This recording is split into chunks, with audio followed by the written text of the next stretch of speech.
We're told by our kihtihiak, our elders, at Kayas, long ago,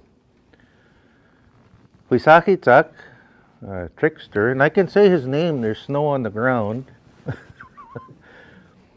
Huisakitzak used to travel from nation to nation and camp to camp, just traveling around and doing what Huisakitzak does, well, doing what tricksters do.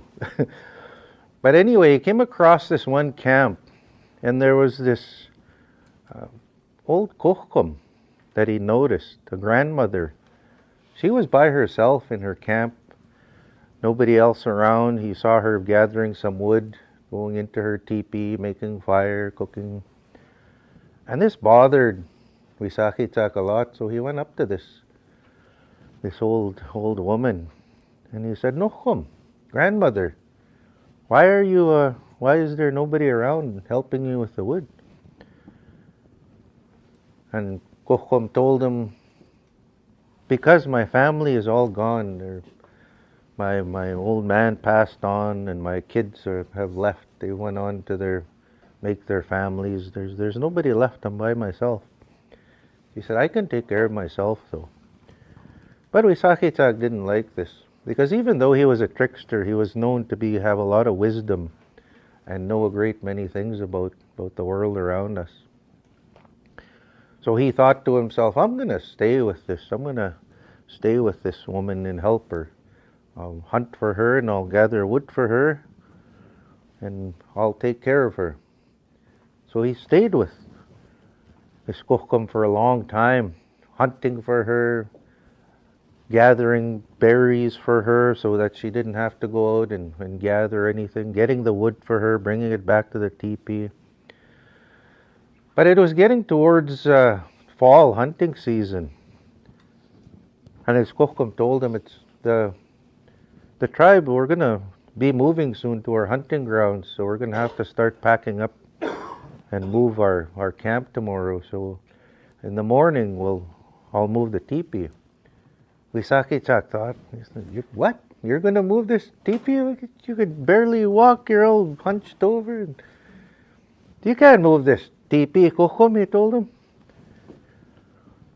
His Kochum looked at him and smiled and said, "Well, that's the way it is, because it's the woman's job, the squawak. That's our job to move the teepee.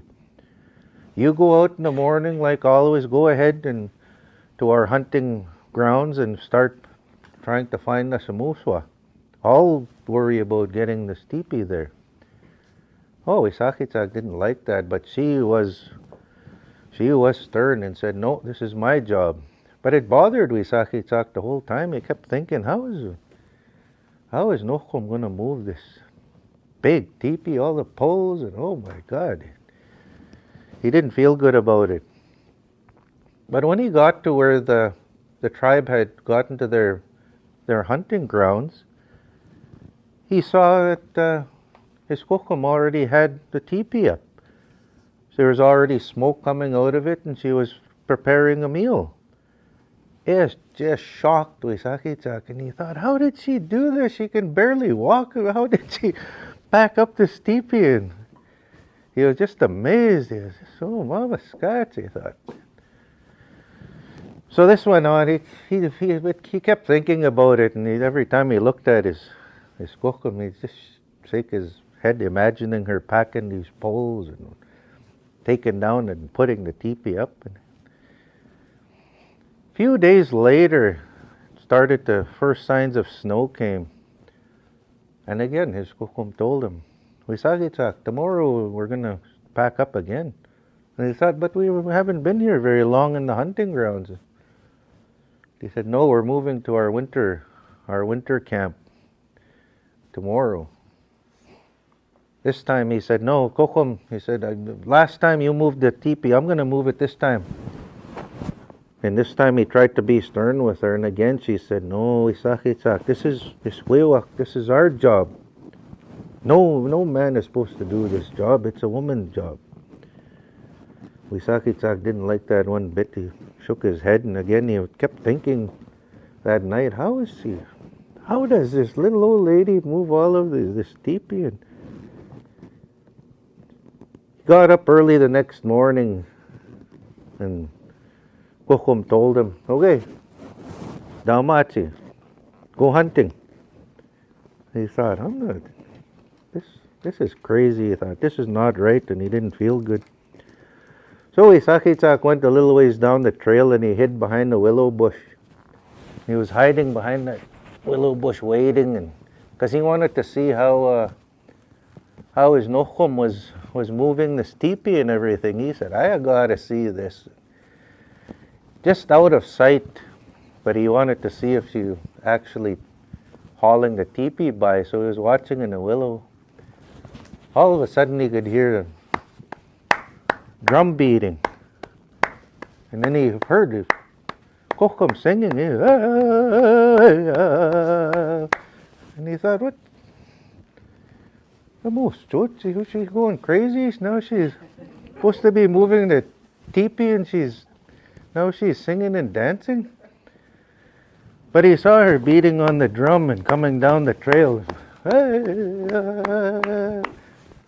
And he looked, and to his surprise, that teepee was dancing behind his kokum in beat with the drum. Everything still on the teepee, and the teepee still up.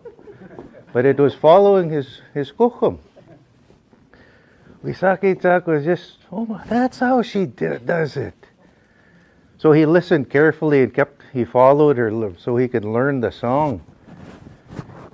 When they got to the winter camp, Wisakitak showed up there, and he told his kokum, oh, Nokum, I heard you, I watched you today.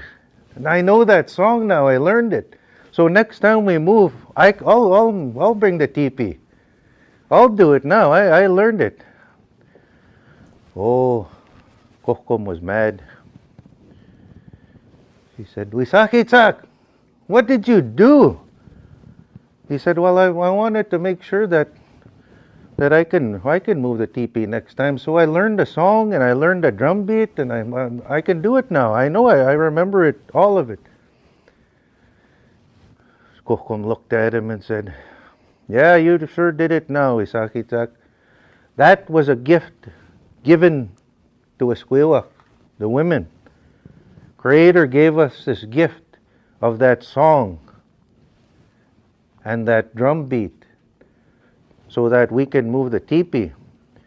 And no man was ever supposed to hear it. But now that because you're being nosy, you heard it. But that means that gift is being taken away from us. So we no longer have that gift. That song and dance will never work again. And from now on, because of you, Isakitak, the men are going to have to take down the teepee by hand, pack it up, and they can carry it to the camp.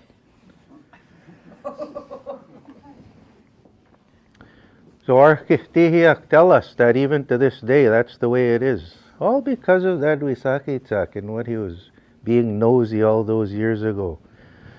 So now, it's the men's job.